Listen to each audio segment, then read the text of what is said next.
मित्र हो, जय महाराष्ट्र.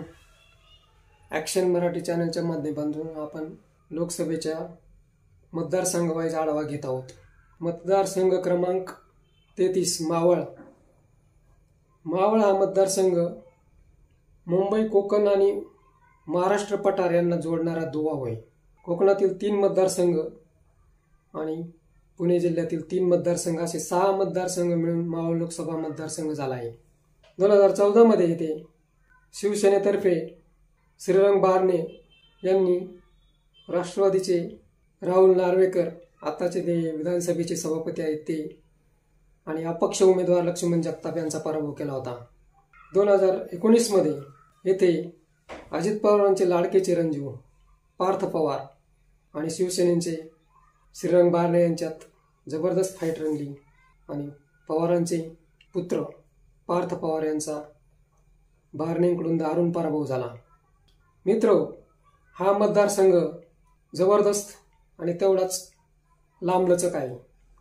प्रचार करण्याच्या दृष्टीने अतिशय अवघड आहे. घाटाखालील 3 मतदारसंघ आणि पठारावरील 3 मतदारसंघ.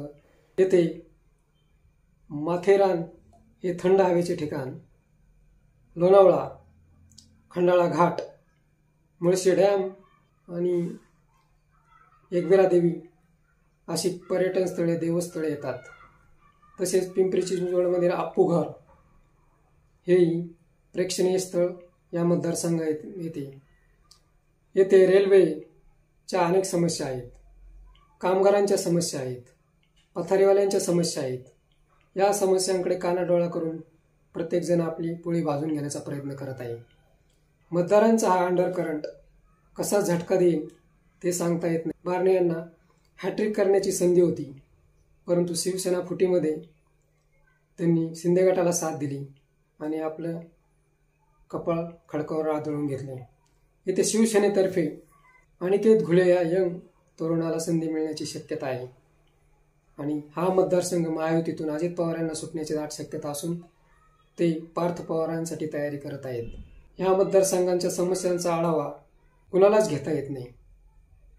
त्यामुळे येथील मतदार कुणाला दिल्लीला पाठवतात आणि कुणाला घरी बसवतात हे 2024च्या निवडणुकीच्या निकालानंतरच कळेल.